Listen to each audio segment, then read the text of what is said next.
고금소총과 야담. 하늘나라 박구경. 옛날에 어떤 사람이 약관의 벼슬하여 중국의 사신으로 가게 되었습니다. 가서 그쪽 벼슬아치들과 수작을 하는데 그 중국 사람 중 하나가 아주 꼴사납게 굴었던 모양입니다. 자기네 나라가 조선보다 땅덩어리가 넓고 볼만한 것도 많다고 해서 그걸 가지고 아주 뻐기더란 말입니다. 저 성은 길이가 만 리나 돼서 만리장성이라 한다 해. 당신네 나라는 땅이 좁아서 저런 성을 쌓을 데도 없지. 이 탑은 꼭대기까지 올라가는데 한나절이나 걸린다 해. 당신네 나라에도 이렇게 큰 탑이 있나? 저 들판은 당신네 나라 땅덩어리를 다 합친 것보다 넓다 해. 저 들판에서 나는 곡식으로 10만 명은 너끈히 먹고 살 수 있지. 이렇게 보이는 것마다 자랑하면서 으스대니 은근히 속이 뒤틀리지 않겠어요. 그래서 그깟 것 가지고 뭘 그러나. 우리나라엔 하늘 위에 농사 짓는 밭도 있는데. 하고 얼떨결에 거짓말을 해버렸습니다. 딴에는 그 허풍쟁이 콧대를 좀 납작하게 해줘야겠다고 큰소리 한 번 친 것인데 그게 화근이 될 줄이야. 중국 사람이 그 말을 듣더니 그거 참 신기하군. 당신네 나라에 따라갈 테니 하늘나라 밭 구경시켜줘 해. 이러지 뭐해요. 익히 이거 잘못 걸렸구나 싶지만 이제 와서 아니라고 할 수도 없으니 딱하게 됐죠. 엎질러진 물이요 질러놓은 불이란 말입니다. 하늘나라 밭을 구경하겠다고 부득부득 따라 나서는 중국 사람을 데리고 우리나라에 오긴 했는데 앞길이 막막하였습니다. 우리나라에 오자마자 하늘나라 밭을 빨리 보여달라고 성화를 대기에 오늘은 늦었으니 내일 아침에 보자. 하고 집으로 돌아왔습니다. 집에 돌아와서 암만 생각해도 뾰족한 수가 생기지 않으니까 그만 이불을 쓰고 누워버렸습니다. 이 사람에게 7순이 넘은 아버지가 있는데 아들이 중국에 사신으로 갔다 오더니 인사도 하는 둥 마는 둥하고 드러누워 한숨만 푹푹 쉬고 있으니 마음이 편할 리 있나요? 그래서 아들에게 연유를 물어보았습니다. 무슨 걱정이 있기에 그러고 있느냐? 아이고, 아버지. 거짓말 한 번 했다가 경을 치게 생겼습니다. 무슨 일인데 그러느냐? 그래서 아버지한테 이렇게 저렇게 되어서 큰일이 났노라고 고해 바쳤습니다. 그랬더니 아버지가 그러니 없는 말을 함부로 해서는 안 되느니 이왕지사 일이 이렇게 되었으니 빠져나갈 방도를 찾아보자. 하고 한참 궁리를 하더니 무릎을 탁 쳤습니다. 그러고는 이렇게 저렇게 해보라고 일러주었습니다. 아들이 그 말을 듣고 이튿날 날이 밝자마자 동네방네 다니면서 환감 넘은 노인들과 조물애기 어린아이들을 불러 모았습니다. 노인들에게는 맛있는 음식을 잘 차려 대접하고는 부디 노래하고 춤추고 즐겁게 노십시오. 하고 이르고 어린아이들에게는 너희들은 그저 서럽게 울고 있어라. 하고 일렀습니다. 모두들 시키는 대로 잘했습니다. 노인네들이야 아침부터 좋은 음식으로 대접을 받으니 절로 흥이 나서 노래 부르고 춤추고 놀았습니다. 아이들이야 본디 우는 게 일이니 힘들 게 뭐 있나요? 목청을 있는 대로 뽑아서 엉엉 서럽게 울었습니다. 그래놓고 중국 사람을 데리고 왔습니다. 자, 이제 하늘나라 밭을 구경하러 가자. 하고 일부러 노인네들 춤추고 노는 곳과 아이들 우는 곳에 데리고 갔습니다. 중국 사람이 보니까 별일이거든요. 한쪽에서는 노인들이 덩실덩실 춤추고 노래하느라 정신없고 한쪽에서는 어린아이들이 모여서 서럽게 울고 있으니 이상하기도 하겠죠. 그래서 아들에게 물었습니다. 저 노인들은 왜 저러고 있나 해? 바로 그렇게 묻기를 기다리고 있었습니다. 아, 그것은 다 까닭이 있다. 하늘나라 밭은 너무 멀어서 가는데 30년, 오는데 30년이 걸린다. 저 노인들은 60년 전에 밭 매러 갔다가 어쩌녁에 돌아왔는데 안 죽고 살아왔다고 좋아서 저렇게 잔치를 벌이고 있다. 그게 그렇게나 뭔가? 저 아이들은 왜 또 저렇게 울고 있나 해? 그거야 이제 가면 60년 뒤에나 돌아올 테니 그게 서러워서 저렇게 울지. 그러니까 중국 사람이 놀라지 않을 수 있나요? 어이구, 가는데 30년 오는데 30년이라. 내가 지금 구경하러 나섰다가는 다 가지도 못하고 죽어버리겠군. 난 안 갈 테야. 이렇게 꽁무니를 빼니까 일이 다 잘 풀렸습니다. 그래서 고비를 넘겼다고 합니다. 의관대접.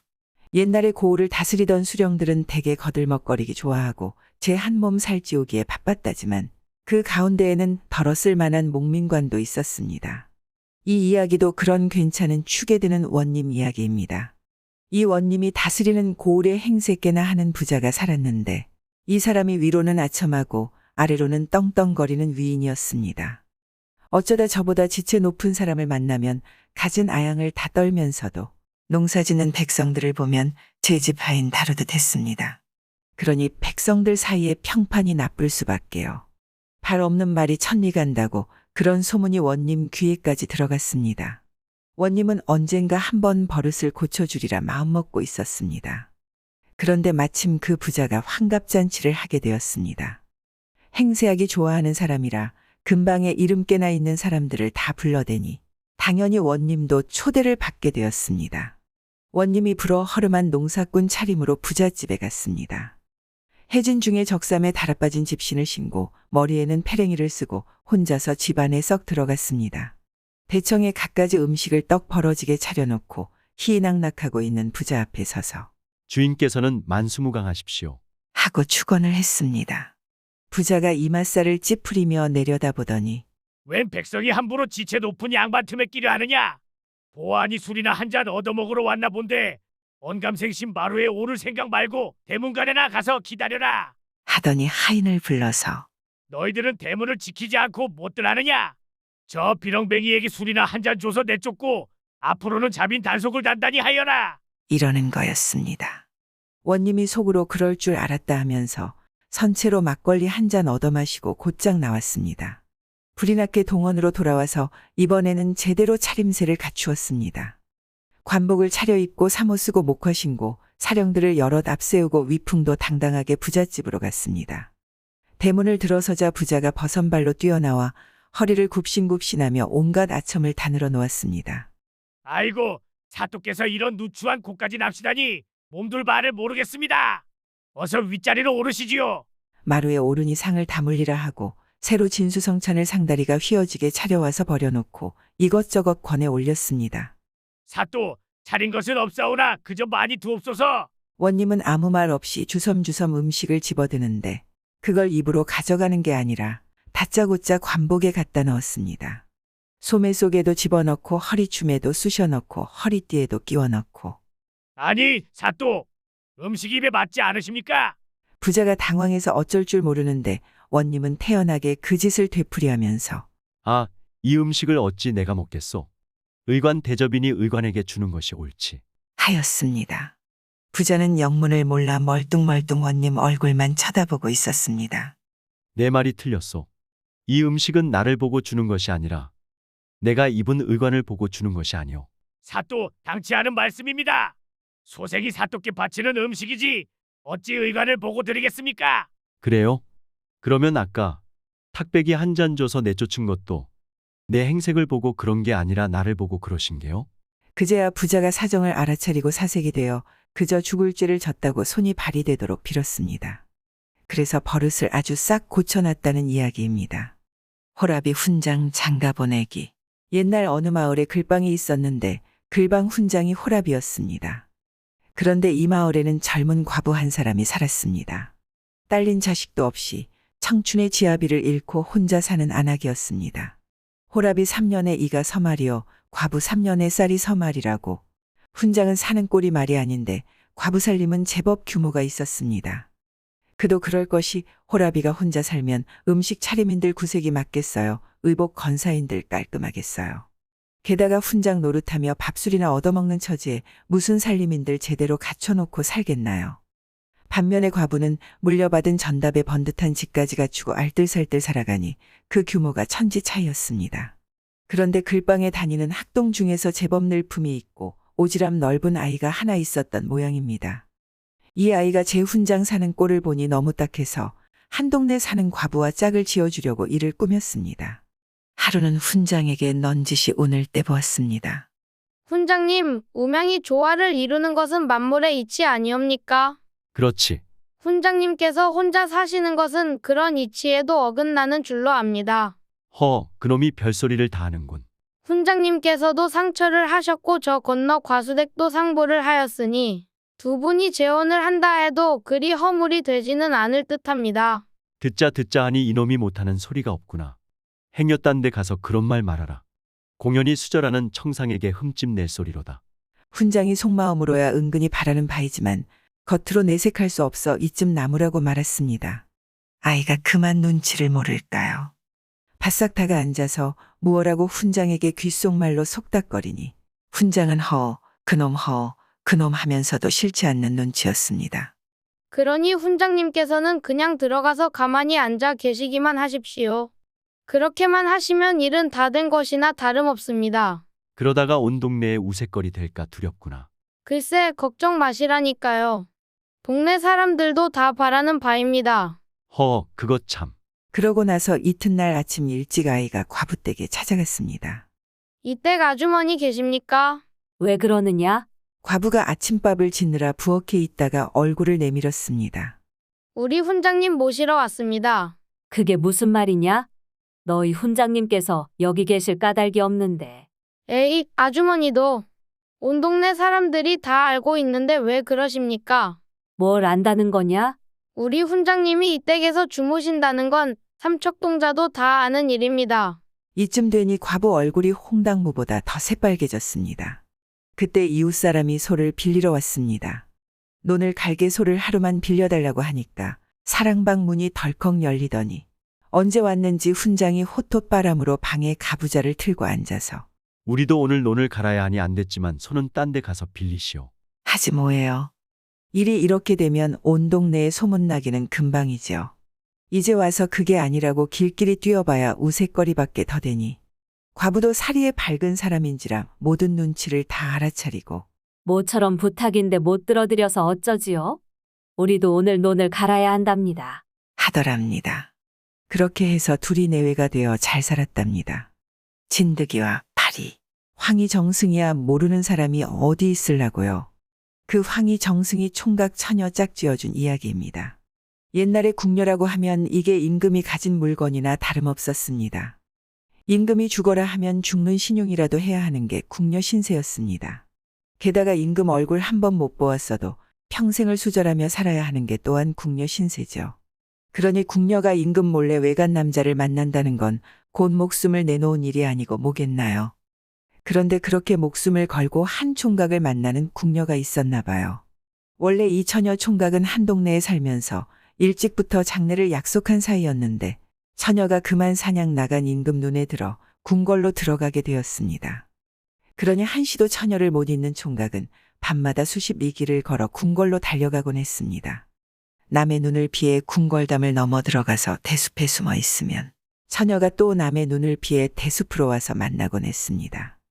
이렇게 위태위태하게 몰래 만나던 두 사람은 그만 어느 날 내시한테 들키게 되었습니다. 총각은 잽싸게 담을 넘어 달아났는데 처녀야 어디 달아날 데가 있나요? 꼼짝없이 잡혀서 문초를 당하게 되었습니다.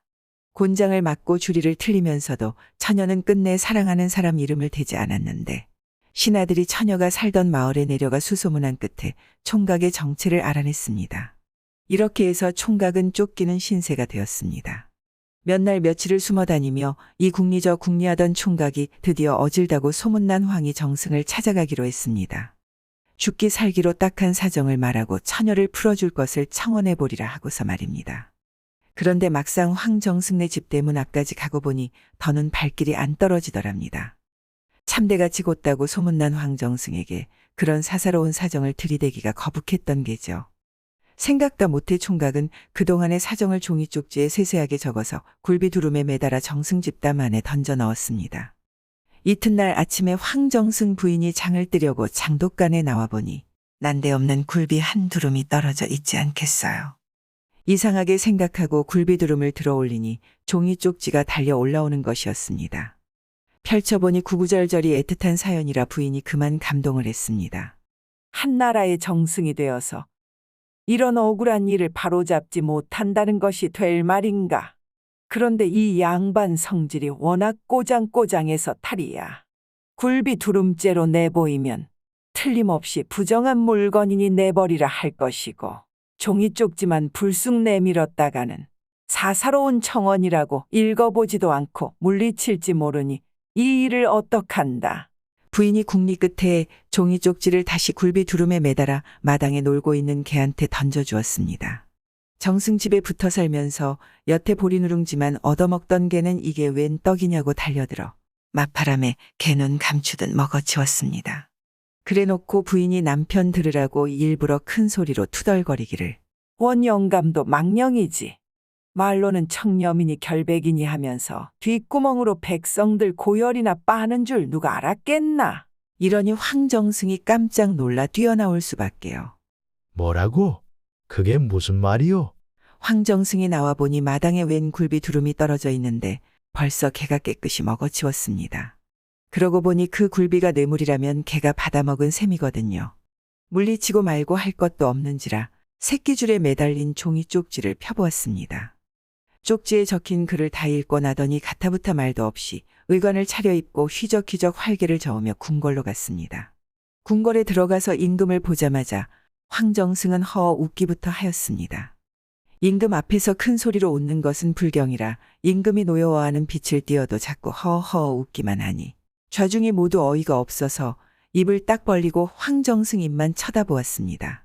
보다 못한 임금이 짜증을 냈습니다. 아니 경은 무슨 일로 실없이 웃는 거요? 소신이 방금 걸문을 들어서는데 글쎄 숫진드기와 안파리가 싸우고 있지 않겠습니까? 진드기와 파리 같은 미물이 싸운단 말은 처음 듣소. 그리고 그런 미물을 두고 암수를 어찌 가린단 말이요? 글쎄 소신의 말씀을 더 들어보십시오. 숫진드기가 안파리더러 하는 말이 파리야 파리야 나하고 살자꾸나 하지 않겠습니까? 그러니까 안파리가 하는 말이 너는 어찌 세상 물정을 그리도 모르느냐. 요새 웬 시골 총각이 처녀하고 살려다가 쫓겨 다니는 일을 모르느냐. 이럽디다. 그러니까 진드기가 세상에 그런 법이 어디 있느냐. 우리 같은 벌레도 마음만 맞으면 암수가 짝을 지어 사는데 만물의 으뜸이라는 사람이 짝짓는 걸 죄를 지운단 말이냐. 그럴 리가 없다 하고 파리는 그렇지 않다 하고 이렇게 싸우더란 말입니다. 그래서 이쯤 되면 바보가 아닌 다음에야 무슨 말을 하려는지 알아차리지 않겠어요. 임금이 손을 휘휘 내저으며 황정승 말을 가로막더니 내 경이 무슨 말을 하자고 하는지 알겠소. 그만하오. 하고는 내시를 불러 갇힌 궁녀를 걸에서 내보내고 총각도 더 찾지 마라. 하더랍니다. 그 뒤에 처녀 총각은 혼인해서 99살까지 살았답니다. 먹여주고 재워주고 예나 지금이나 가진 사람이 못 가진 사람을 당치 않게 부려먹는 일이야 흔하죠.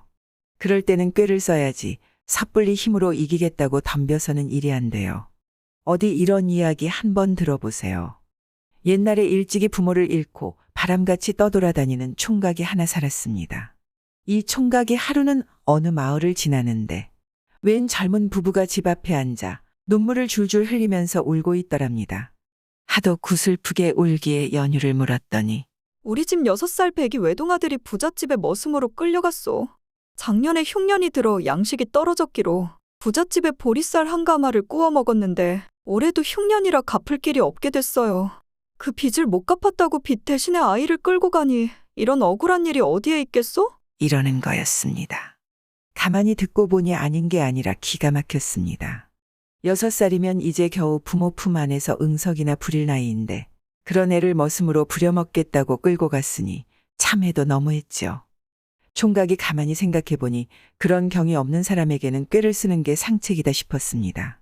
그래서 고정하시고 집에 가만히 계십시오. 내가 어떻게 해보겠습니다. 이렇게 두 사람을 위로하여 안심시켜 놓고 그 길로 바로 부자네 집을 찾아갔습니다. 가서 평생 이런 집에서 일 한번 해보는 게 소원이었는데 오늘에야 찾았군. 보아하니 일손이 달리는 듯한데 나 같은 사람 머슴으로 안 쓸 테요. 한참 동안 일을 안 했더니 온몸이 근질근질하네. 하고 수작을 걸었습니다. 주인이 방문을 열고 내다보니 비록 행색은 초라하나 몸집이 우람하여 힘께나 쓸 것 같았습니다.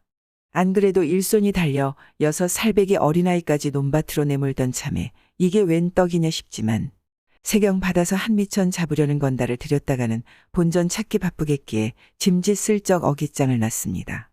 뭐 일손이야. 넉넉하지만 굳이 일을 하겠다면 받아주지. 그런데 우리 집 살림이 보기보다 얇아서 세경은 많이 못 줘. 총각이 그 말을 기다렸다는 듯이 아이고, 세경은 무슨 세경을요? 그저 먹여주고 재워주고 입혀주기만 하면 족하지요.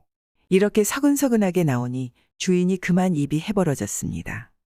그저 밥이나 먹이고 옷이나 입히고 행랑채 문간방이나 내어주면 세경 한 푼 안 주고 부려먹게 생겼으니 이거야말로 호박이 덩굴째 굴러들어온 격이 아니고 뭐겠어요. 당장 집신을 거꾸로 신고 마당으로 내려서는데 속 보이게 말투까지 은근히 달라졌습니다. 그 뭐 우리 집 음식이야 먹을 만할 걸세. 입성도 딴 집보다야 나을 테고 내 집이려니 생각하고 오늘부터 당장 일하게나. 그러니까 총각이 하는 말이 그런데 말씀이오, 주인마님. 듣자니 이 집에 6살배기 어린애가 머슴 살고 있다던데 나도 체면이 있는 놈이오. 그런 조물애기하고 같이 일 못하겠으니 그놈 내보내고 나면 일을 하지요. 하였습니다. 아, 듬직한 일꾼이 거저 생겼는데 그런 젖비린내 나는 아이가 무슨 소용이겠어요. 안 그래도 내보내려고 하던 참이었네. 당장 내보내지. 주인이 이렇게 고분고분하게 나오니까 총각이 한술 더 떠서 아주 오금을 박았습니다. 무슨 일이든지 분명히 하는 게 좋겠지요. 이걸 전부 문서에 적어서 나 하나 마님 하나 가집시다. 그러니까 뒷말이 없도록 하자는 얘기죠. 주인한테 불리한 조건이 없으니 굳이 마다할 것이 있나요. 그래서 문서를 썼지요. 나 아무개는 이 총각을 먹여주고 재워주고 입혀준다. 그 대신 이 총각은 우리 집 머슴으로 일한다. 6살배기 아무개는 내보낸다. 이렇게 2장을 써서는 도장까지 꾹꾹 눌러서 각각 한 장씩 가졌습니다. 그리고 그날부터 그 집에서 머슴을 살았습니다. 이튿날 아침에 주인이 새 머슴 일하는 것 보자고 일찌감치 일어나 마당으로 나가봤죠. 날이 샌지 오래니 머슴이 일어나 분주하게 일하고 있으려니 했는데 어찌 된 일인지 마당에 개미새끼 한 마리 얼씬거리지 않았습니다. 머슴 방문을 열어보니 글쎄 이놈이 큰 대자로 드러누워서 눈만 멀뚱거리고 있었습니다. 주인 영감이 화가 머리끝까지 나서 이놈아, 냉큼 일어나서 마당도 쓸고 쇠죽도 끓여야지 뭘 하고 자빠졌어. 하고 냅다 소리부터 질러놓고 들여다보니 이놈이 벌거벗고 누워있네요. 이런 미련한 놈, 여태 옷도 안 입고 뭘 하고 있어? 그래도 태평스럽게 멀뚱멀뚱 쳐다보고만 있었습니다. 그러다가 늘어지게 하품을 하면서 한다는 소리가 아이 참, 영감님도 문서에 적혀 있잖아요. 이럽니다. 이놈아, 문서에 뭘 어쨌단 말이냐? 문서에 쓴 걸 그래 벌써 잊어버리셨단 말입니까? 분명히 입혀준다고 되어 있을 텐데. 주인이 그만 어안이 벙벙해졌습니다. 문서에 입혀준다라고 쓸 적에는 그저 한 옷이나 두어 벌 주면 될 줄 알았지. 자기 손으로 옷을 입혀줘야 할 줄이야 누가 알았겠어요. 말도 안 되는 소리 말라고 아무리 고래고래 악을 써도 머슴이란 놈은 자꾸 문서를 들먹이며 부득부득 옷을 입혀달라니 기가 막혔습니다. 한동안 옥신각신하다가 보니 이러다가는 저만 손해겠거든요. 주인이 할 일 없이 머슴 옷을 다 입혀줬습니다. 그제야 이놈이 슬금슬금 일어나서 마당도 쓸고 쇠죽도 끓였습니다. 그런데 아침 밥상을 받고 나니 이건 더 가관이었습니다. 머슴 살러 왔다는 녀석이 밥은 안 먹고 멀뚱멀뚱 먼 산만 바라보고 앉아 있었습니다. 이 녀석 밥은 왜 또 안 먹어? 주인이 다그치니까 아이 참, 문서에 적혀 있잖아요. 이러고 입만 딱 벌리고 앉아 있었습니다. 문서에 뭘 어쨌다고? 먹여주고. 갈수록 태산이지 뭐예요. 문서에 먹여준다라고 쓸 적에는 그저 밥이나 굶기지 않으면 되려니 했지. 제 손으로 머슴 입에 밥술을 떠먹여줘야 할 줄이야 생각이나 했나요. 한동안 또 옥신각신하다가 주인이 할 수 없이 머슴 입에다 한 숟갈 두 숟갈 떠넣어가며 밥을 먹여주었습니다. 하루 종일 그러고 있으면 주인만 손해일 테니까 말이에요. 이렇게 밥을 다 먹고 나서야 머슴이 슬금슬금 일하러 나가는데 점심때가 다가오니 주인 영감이 안절부절 못하였습니다. 또 숟갈로 밥을 떠먹여줘야 할 판이거든요. 그렇지만 안 먹여줬다가는 또 문서를 들먹이며 고집을 피울 것이 뻔하니 어떻게 해요. 하는 수 없이 한 술 두 술 밥을 먹여주고 그러다 보니 저녁이 되었습니다. 저녁밥도 먹여주고 나니까 이번에는 글쎄 잠을 안 자네요. 이놈아, 잠은 또 왜 안 자? 문서에 있잖아요. 문서에 뭘? 재워주고. 주인이 이제는 문서라는 말만 들어도 넌더리가 나고 등골이 서늘해졌습니다. 밥 먹여주고 옷 입혀주다 못해 이제는 저 커다란 덩치를 안고 자장자장 얼러줘야 할 판이니 식은땀 안 나게 되겠어요. 그것도 하루 이틀도 아니고 머슴 사는 동안에는 내내 그 짓을 해야 할 판이니 이거야 어디 해먹을 노릇인가요. 주인이 한참 동안 한숨만 푹푹 내쉬다가 그만 소리를 벼락같이 질렀습니다. 이놈아, 문서고 약속이고 다 귀찮다. 당장 내 집에서 나가. 총각은 주인이 바로 그렇게 나오기를 기다리고 있었으니 머뭇거릴 일이 있나요. 두말 않고 싱글싱글 웃으며 그 집을 나왔습니다. 들리는 소문으로는 총각이 구해준 6살배기 아이가 나중에 총각을 수양형으로 삼아서 오래오래 잘 살았다 합니다. 깨어진 벼루. 옛날에 한 사람이 살았는데 이 사람이 배운 것 없고 가난해도 배짱 하나는 두둑해서 평생 남에게 꿀리고 사는 일이 없는 위인이었습니다. 게다가 오지랖도 넓을 만큼 넓어서 좋은 일이고 굳은 일이고 남의 큰 일을 보면 제 일처럼 달려들어 참견하기를 좋아했습니다.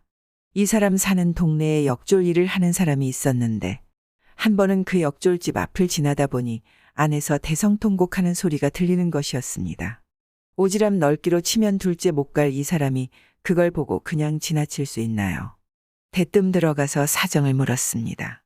이 집에 초상났단 말은 못 들었는데 이게 무슨 곡성이요? 그랬더니 역졸이 울다 말고 한탄하기를 역졸의 일이라는 것이 나라의 심부름이 아니오? 우리 고을 감사가 임금님께 진상하는 벼루를 내가 맡아 대궐에 갖다 주기로 되어 있었는데 오늘 아침에 가지고 나서다가 그만 깨뜨려 버렸소.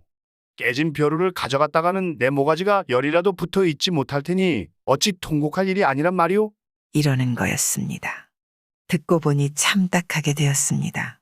그런데 이 사람이 무슨 궁리를 했는지 그런 일이라면 아무 걱정 말고 나한테 맡기시오. 내가 아무 뒤탈 없이 벼루를 갖다 주고 올 터이니 어서 벼루나 내놓으시오. 이런단 말이에요. 역졸한테야 그보다 더 고마운 말이 어디 있나요? 얼른 벼루를 내놓았지요. 이 사람이 벼루를 비단보에 잘 싸가지고 어깨에 메고 서울로 올라갔습니다. 올라가서는 대궐로 가는 것이 아니라 딴 데로 갔습니다. 어디로 갔는고 하니 그때 한창 새도가 하늘을 찌르는 정승집으로 갔단 말이죠. 떵떵거리는 정승집이니 그 위세가 얼마나 대단하겠어요. 대문 앞부터 문지기가 여러 지키고 서서 자빈을 막는다고 기세가 등등하였습니다. 이 사람이 다짜고짜 정승집 대문을 지키는 문지기들 앞에 가서 너희들은 어서 나를 대궐로 인도하여라. 하고 거만이 뚝뚝 떨어지게 호령을 했습니다. 문지기들이 보니 모행색도 후줄근한 시골뜨기가 보따리를 어깨에 메고 나타나서 큰 소리를 뻥뻥 치는 것이 참 어이가 없었습니다. 그래서 너는 뭐하는 놈인데 여기 와서 행악질이냐? 이 댁이 누구 댁인지 알고나 하는 짓이냐? 하고 욕을 퍼부어댔습니다. 그럴수록 이 사람은 더 거만하게 버티고 서서 험한 말을 내놓았습니다. 그러니 자연히 옥신각신 싸움이 벌어질 게 아니겠어요. 문지기들 여럿이 달려들어 밀고 당기고 하는 중에 그만 이 사람이 일부러 털썩 넘어지면서 대성통곡을 했습니다. 아이고, 이 불안당 같은 놈들이 임금님 벼루를 깨뜨렸네. 아이고, 아이고. 임금님 벼루라는 말에 문지기들이 깜짝 놀랐습니다.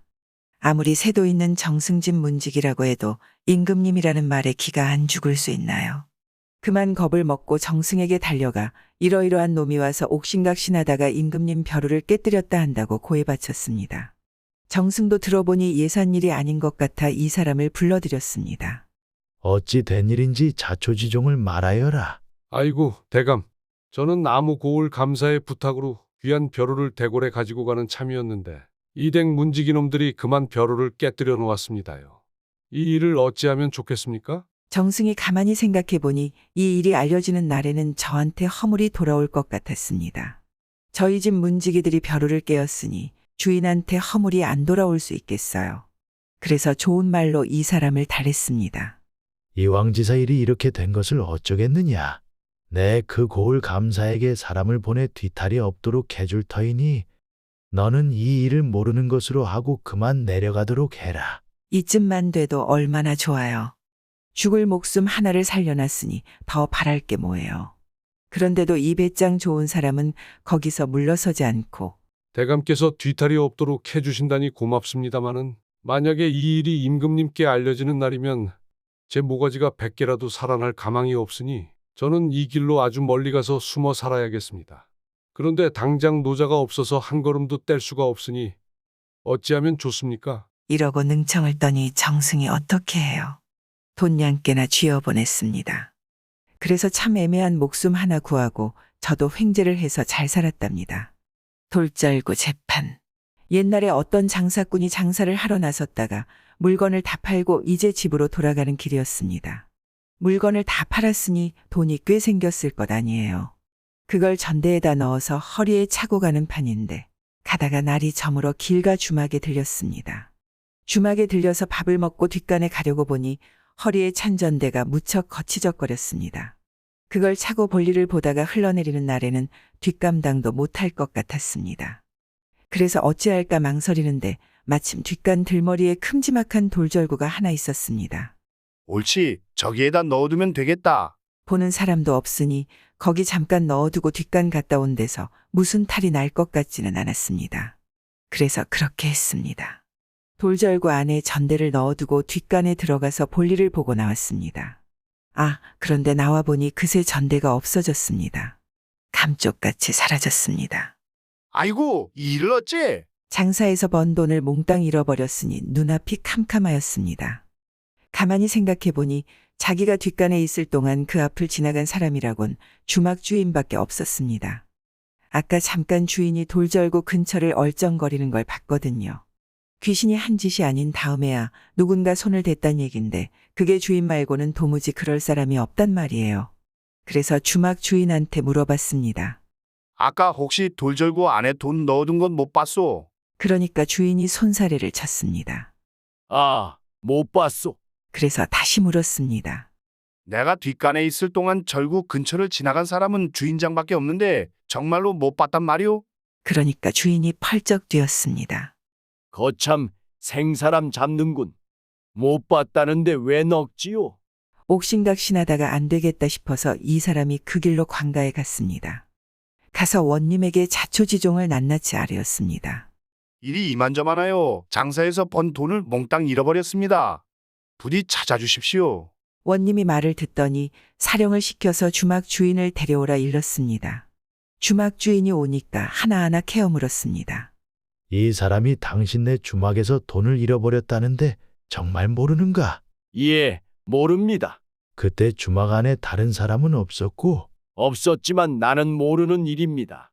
그러니까 원님이 고개를 끄덕끄덕 하더니 하는 말이 돈 잃은 사람은 있는데 본 사람은 없단 말이지. 그렇다면 도둑은 돌절구가 틀림없군. 이러는 것이었습니다. 예, 그게 무슨 말씀입니까?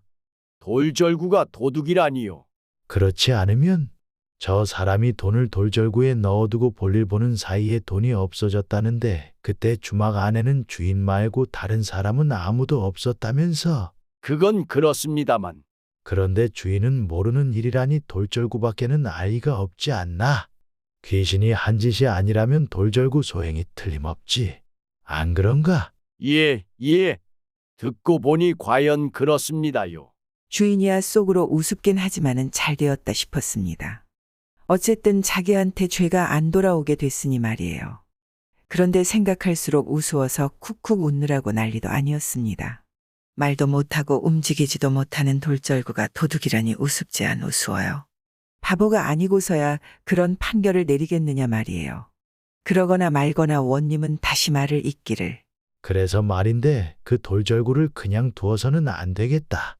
그냥 두면 앞으로도 걸핏하면 도둑질을 할 것인즉 그래서야 길손들 손에도 손해련이 와. 당신네 주막이며 우리 고을 소문도 나빠질 게 아닌가?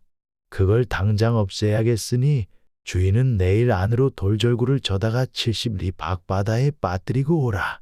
그리고 그 고을 원님에게 고하고 틀림없이 빠뜨렸다는 증서를 받아오라. 이런단 말입니다.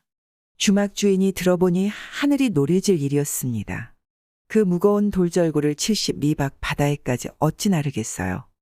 굳이 나르려면 못할 거야 없지만 그러려면 일꾼 품삯만 해도 엄청나게 들 것인데 그 짓을 어찌해요. 줄 잡아도 훔친 돈 10배는 더 들겠단 말입니다.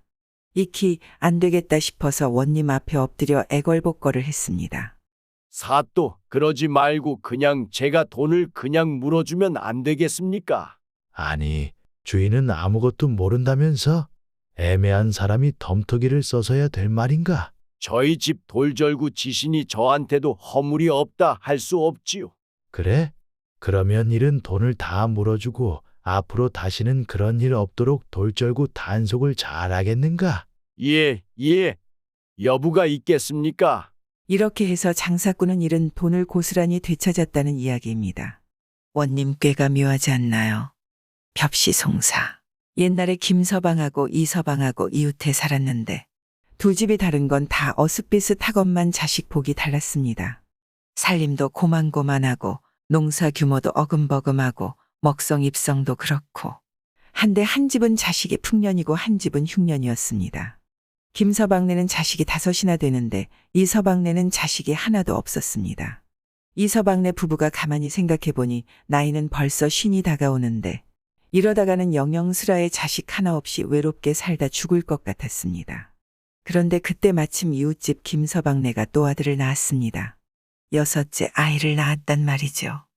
그래서 아기 울음소리가 응애응애 진동을 하는 판이었습니다. 부부가 의논 끝에 김서방네를 찾아갔습니다. 가서 간곡하게 청을 했지요. 여보게, 우리 내외 살리는 셈치고 그 아기 우릴 주게. 귀하지 않은 자식이 어디 있으며 자식 떠나보내고 싶은 부모가 어디 있겠나마는 그 아기 우릴 주면 자네는 적선하고 우리는 원을더니 그도 좋은 일 아니겠는가. 빌고 또 빌었더니 김서방네도 마음이 동했는지 데려가서 잘 기르라면서 선선히 아기를 내줬습니다. 고맙다고 절을 12번도 더하고 아기를 데려왔습니다. 김서방네한텐 곡식 가마에다 논밭까지 절반이나 뚝 떼어줬습니다. 넉넉한 살림은 아니지만은 그렇게라도 해서 은혜를 갚고 싶었던 게죠. 그러고 나서 데려온 아기를 정성을 다해 키웠습니다. 늙음하게 얻은 하나뿐인 아들이니 안 그렇겠습니까? 불면 꺼질세라 놓으면 깨질세라 애지중지 키웠습니다. 아들은 무럭무럭 잘 컸습니다. 젖을 떼자 걸음마 배우고 걸음 걷자 말을 배우고 나이 6살 되어서는 글방에 다니면서 온갖 글도 다 배웠습니다. 그렇게 잘 자라서 나이 12살 먹어서는 턱하니 과거에까지 붙었습니다. 아들이 참 똑똑하고 야무져서 과거에 급제까지 해서 참 온 집안에 경사가 났습니다. 풍악 잡히고 각설이패 내닫고 온 동네 사람들 모여들어 잔치판을 벌였단 말입니다. 아, 일이 이쯤 되니 김서방네가 그만 마음이 달라졌습니다. 본시 자기네 아들인 걸 포대기에 쌓인 채로 주었더니 저렇게 잘 커서 출세를 했느니 경사가 났느니 하니까 말이에요. 아들을 도로 찾고 싶은 마음이 든 게죠. 그래서 부부가 다짜고짜 관에 가서 송사를 넣었습니다. 이 서방네 외아들이 사실은 우리 친아들입니다. 갓난아기 때 달라고 애원하기에 잠시 맡겼더니 아주 자기네 아들인 양 데리고 삽니다. 이제 아들을 찾고 싶으니 빼앗아서 우릴 주십시오. 이렇게 소지를 올리니 원님이 나를 받아 재판을 하게 되었습니다. 아무 날 아무 시에 재판을 할 것이니 김서방네 이서방네는 동원으로 오라 이렇게 관해서 기별이 왔습니다. 이서방네가 기별을 받고 보니 참 기가 막혔습니다. 비록 자기네가 낳은 아들은 아니지만은 포대기에 쌓인 걸 데려와서 친부모보다 더 지극정성으로 키웠는데 이제 와서 돌려달라고 하니 기가 막히지 안 막히겠어요. 게다가 재판을 하면 질 게 뻔하거든요. 핏줄이 엄연한데 친부모가 먼저지 양부모가 무슨 권리가 있겠어요. 눈번이 뜨고 금지오겹 귀한 아들을 곱다시 빼앗기게 생겼단 말이죠. 내외가 그만 이불을 뒤집어 쓰고 누워서 끙끙 앓는 판이었습니다. 그걸 보고 아들이 물었습니다. 어머니 아버지, 왜 그러십니까? 너는 알 것 없다. 어머니 아버지 일이면 고치의 일이기도 한데 어찌 그리 매정하십니까? 말이라도 해주십시오. 그래서 말을 해줬습니다. 일이 이만저만해서 너를 아무래도 친부모한테 돌려보내야 할 것 같다고 얘기를 해줬습니다. 그랬더니 아들이 그 일이라면 아무 걱정 마십시오. 제게 생각이 있습니다. 하더니 내쳐 아무 말이 없었습니다. 1억으로 재판하는 날이 되었습니다. 김서방네하고 이서방네가 재판 받으러 관가에 갔습니다. 아들도 따라갔습니다. 이제 원님이 소지를 내놓고 송사를 보는데 기른 부모 은공도 중하다마는 낳은 부모가 핏줄을 나눈 진짜 부모이니 아들을 데려갈 권리가 있지 않겠느냐. 라고 해서 막 그쪽으로 판결이 날 기세였습니다. 이때 아들이 원님 앞에 썩 나섰죠. 사또 드릴 말씀이 있습니다. 비록 12살 먹은 아이지만은 과거에 급제식이나 한 인재니 원님인들 괄시를 할 수 있나요? 어디 한번 말을 해보라고 했습니다. 그랬더니 아들이 이런 얘기를 했습니다. 여기 벼를 심어 키우는 논이 있습니다. 아래 위로 이웃해서 논이 한 떼기씩 있는데 하루는 위쪽 논의 선벼에서 벽시 한 알이 바람이 날려 아래쪽 논에 떨어졌습니다. 그 벽시가 땅에 묻혀 있다가 이듬해 봄에 싹을 틔웠습니다. 아래쪽 논주인은 그 벼를 잘 키웠지요. 김도 메고 거름도 주고 정성을 다해 잘 키워서 가을에 이삭이 실하게 열렸습니다. 그러면 이별은 누구 것입니까? 가만히 들어보니 답이 딱 나오잖아요. 생각하고 자시고 할 것도 없거든요. 그야 키운 사람 것이지. 아래쪽 논 주인은 1년 내내 공들여 벼를 키웠지만 위쪽 논 주인은 벽시 하나 알 내준 것밖에 한 일이 없지 않은가? 옳습니다. 그렇다면 저는 어느 부모에게 딸린 자식입니까?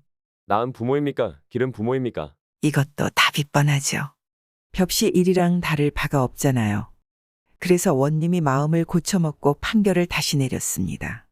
듣고 보니 옳은 말이로구나. 기른 부모 은공이 더 중하니 김서방네는 아들을 돌려줄 것 없다. 여태 살던 대로 살아라. 아들은 원님에게 치사를 하고는 친부모도 좋은 말로 달래주더랍니다. 친부모님은 너무 서운하게 생각지 마십시오. 제가 앞으로 양부모님 모시면서 자주 찾아뵙고 낳아주신 은혜만큼 효도하겠습니다. 그래서 모든 일이 다 잘 풀렸습니다. 그 얼마나 잘된 일이에요. 이 소문을 들은 사람들이 다 탄복을 하고 이 송사를 다들 벽시송사라 했다는 이야기입니다. 도적을 물리친 아이. 옛날 어느 곳에 비단 장수가 살았습니다. 딴 데 가서 비단을 많이 떼어다가 외딴집에 갈무리해 놓고 보찜으로 조금씩 짊어지고 다니면서 팔았습니다. 한 번은 그렇게 비단을 팔고 나서 집으로 돌아가는 길에 산에서 날이 저물었습니다. 마침 산속에 빈집이 한 채 있기에 거기 들어가서 잤습니다. 그런데 자다 보니 모시커먼 것이 여럿 들이닥치더랬습니다. 이 사람이 놀라서 얼른 다락에 올라가 숨었습니다. 가만히 보니까 그 시커먼 것이 모두 도적대였습니다. 도적들이 여럿 들어와서는 떠들썩하게 놀더니 저희들끼리 의논을 하는데 우리 내일 밤에 아무 데를 털러 가자. 그래, 거기 가면 비단이 많이 있다니 몽땅 빼앗아 오자. 이런단 말입니다. 그런데 그게 자기 집 이야기였습니다. 다른 집이 아니라 바로 비단 장수 자기 집을 턴단 얘기였습니다. 겁이 나서 벌벌 떨다가 새벽녘에 어찌어찌 그 집을 빠져나왔습니다. 나와서 정신없이 집에 돌아왔습니다. 돌아와서 아내한테 얘기를 했습니다. 여보, 큰일 났소. 오늘 밤에 도적대가 우리 집을 털러 온답니다. 무엇이 어째요? 그럼 빨리 도망가야지요. 이 많은 비단을 어찌 가져가며 가져간들 오늘 안에 얼마나 가겠으며 얼마를 간들 도적대한테 안 들키겠소. 그럼 어떻게 해요? 둘이서 어찌할 바를 몰라 허둥지둥하는데 그때 연함은 살먹은 아들이 보고서 물었습니다. 아버지 어머니 왜 그러십니까? 왜 그러나 마나 내가 알 일이 아니다. 알 일이 아니라니요? 저는 이 집 식구도 아닙니까? 무슨 일인지 가르쳐 주십시오. 그래서 이 얘기를 해줬습니다. 장사하러 갔다가 도적대 말을 엿들었는데 오늘 밤에 우리 집을 털러 온다니 어쩌면 좋으냐고 다 이야기를 해줬습니다. 아들이 말을 다 듣더니 뭐 그런 일 가지고 다 걱정을 합니까? 나한테 맡겨두세요. 하고는 태연하게 그냥 놀았습니다. 들면하며 평소처럼 그냥 노는 것이었습니다. 저 녀석이 무슨 마음으로 저러나 싶었지만 뾰족한 수도 없어서 그냥 뒀습니다. 저녁 무렵이 되니까 아들이 아버지는 이웃집에 다니면서 돗자리를 많이 빌려오세요. 어머니는 광에 넣어둔 비단을 다 꺼내어 방마다 깔아놓으세요. 하고 일을 시켜서 하라는 대로 했습니다. 조그마한 아이 말이지만은 워낙 큰 소리를 치고 또 달리 할 만한 일도 없으니 말이에요. 시키는 대로 다 해놓으니까. 이제 돗자리를 비단 위에 빈틈없이 덮어 깔아놓으세요. 그리고 아버지 어머니는 방에 들어가 계세요. 또 시키는 대로 했습니다. 돗자리를 비단 위에 덮어 깔아놓으니까 뭐 감쪽 같았습니다. 그냥 방바닥에 돗자리를 깔아놓은 것 같았습니다. 그래놓고 부부가 방에 들어가 앉아 있으니까 이놈이 들어오더니 다짜고짜 아버지 어머니 손발을 밧줄로 묶었습니다. 옴짝달싹도 못하도록 꽁꽁 묶는단 말이에요. 아이고, 얘야. 왜 이러느냐? 하니까 글쎄, 나한테 다 생각이 있어. 그러니 아버지 어머니는 가만히 계세요. 하고는 그렇게 묶어놓고 저는 마당에 나가서 태연하게 앉아 있었습니다. 그렇게 앉아 있다가 과연 밤이 이슥해지니까 도적대가 들이닥쳤습니다. 시커먼 것들이 담을 넘어 마구 몰려들어왔습니다. 그러니까 마당에 앉아있던 아들이 그만 집이 떠나갈 듯이 우는 것이었습니다.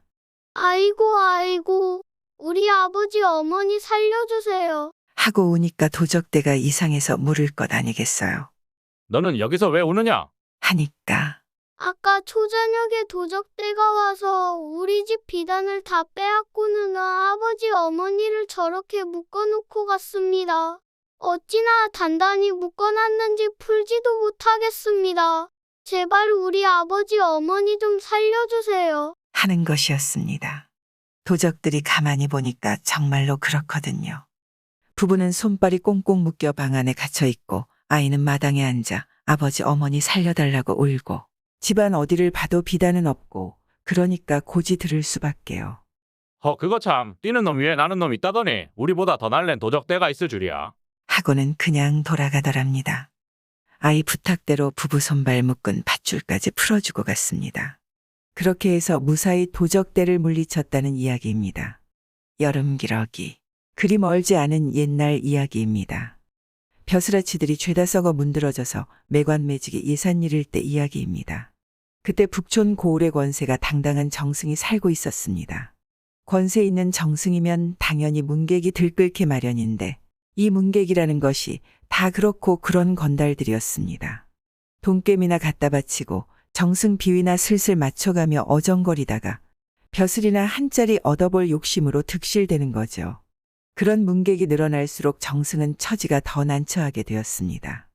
면목으로 봐서는 모두 벼슬 한 자리씩 안겨주고 싶으나 벼슬자리라는 게 무슨 떡 부스러기도 아니고 그렇다고 몇몇 사람 척만 들어주자니 말썽만 생길 것이고 이래저래 난감하게 되었습니다.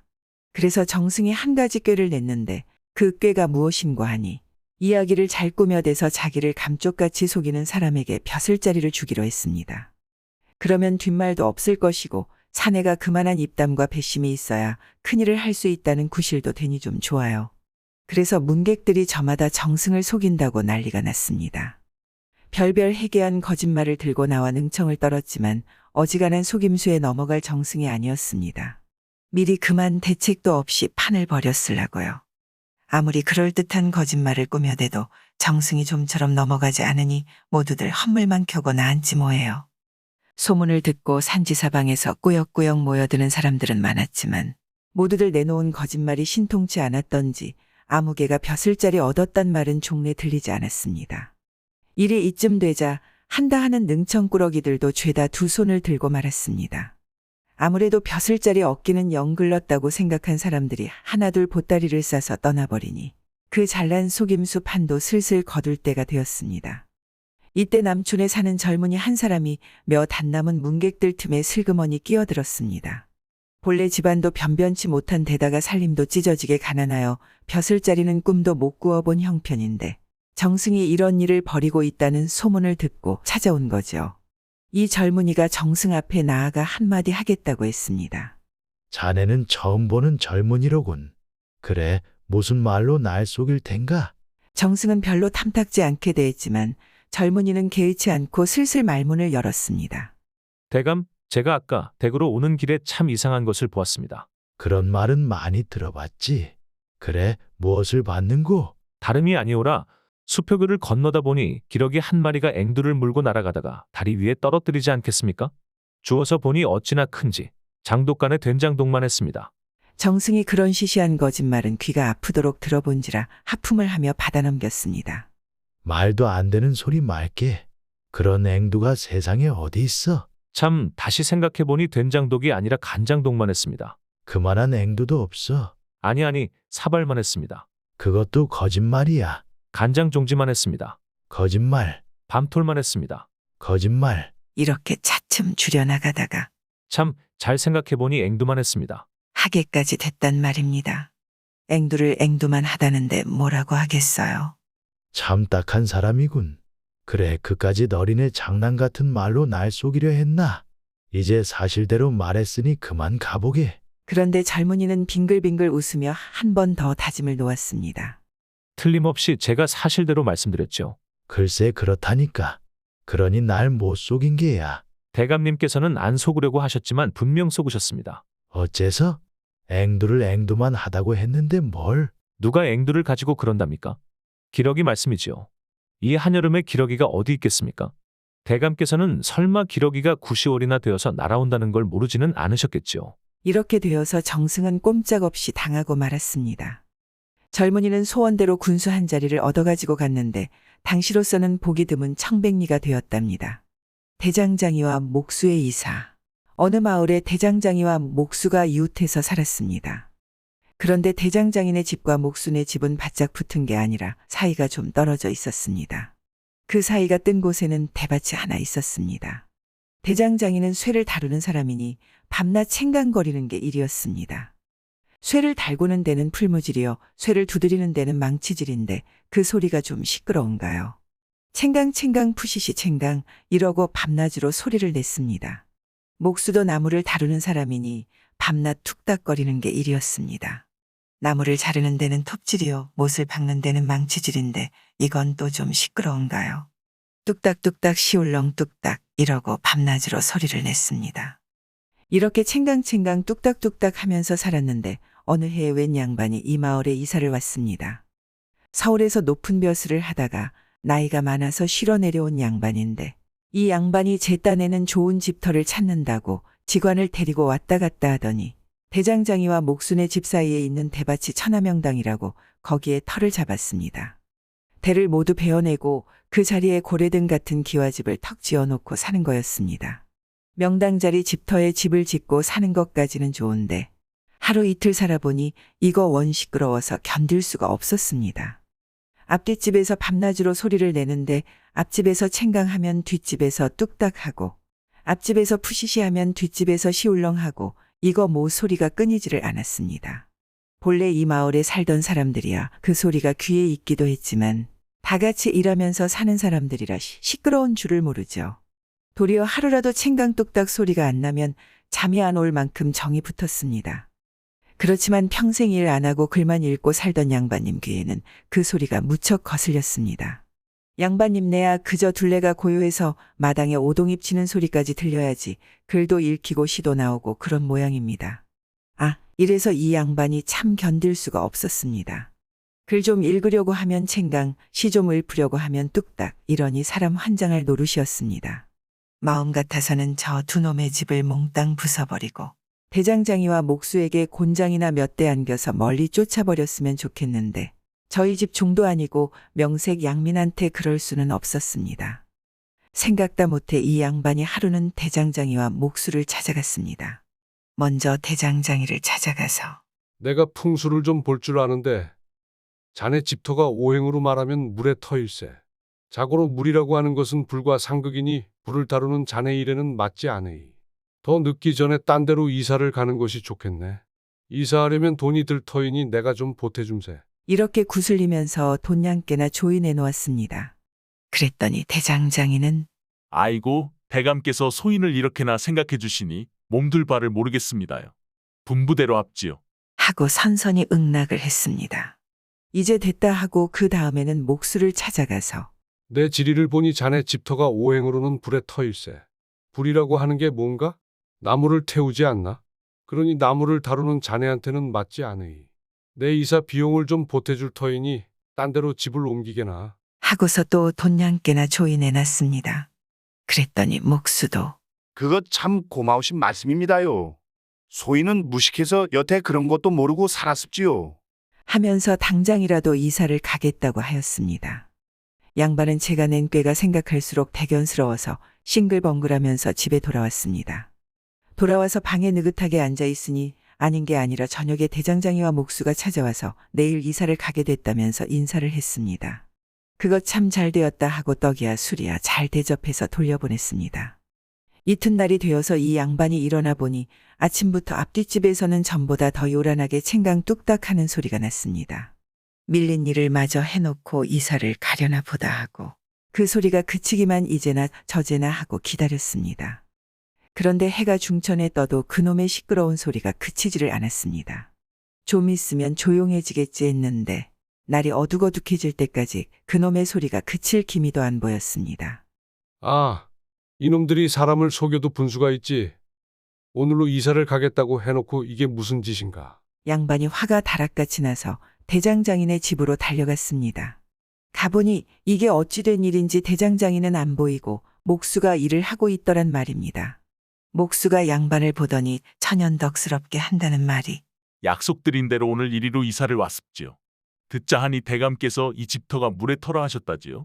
물은 나무를 키우고 나무는 물을 내니 저 같은 목수에게야 더할 나위 없이 좋은 집터가 아니겠습니까요? 하더랍니다.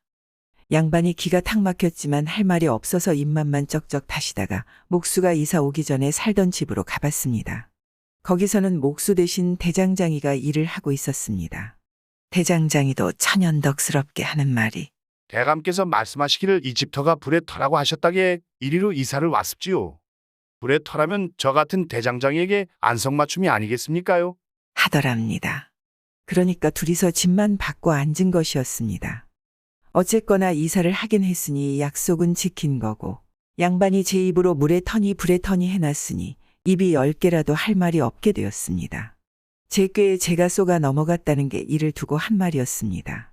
그 뒤로도 대장장이와 목수는 밤낮으로 챙강챙강 뚝딱뚝딱 하면서 잘 살았답니다. 사나운 원 길들이기. 고을 원이 사나우면 백성들에게도 화가 미치지만 당장애를 먹는 것은 뭐니 뭐니 해도 관속들이었습니다. 백성들은 가렴주고에 시달린다 해도 보기 싫은 꼬락선이 안 보면 그만이지만 관속들이야 싫으나 좋으나 날마다 원과 얼굴을 맞대고 살아야 하니 그 고충이 어떻겠어요. 옛날 어느 고을에 참 대책 없이 사나운 원이 있었던 모양입니다. 봄바탕이 포악하다기보다 성미가 불같이 괄괄해서 육방관속들이고 통인이고 조금만 눈에 거슬리면 주먹부터 냅다 휘두르고 본단 말입니다. 그러니 웬만큼 운수대통한 날이 아니고는 아무도 원에게 얻어맞지 않고 무사히 넘어가는 날이 없었습니다. 관속들이 생각해보니 이러다가는 저희들 볼따구니가 남아나지 않겠거든요.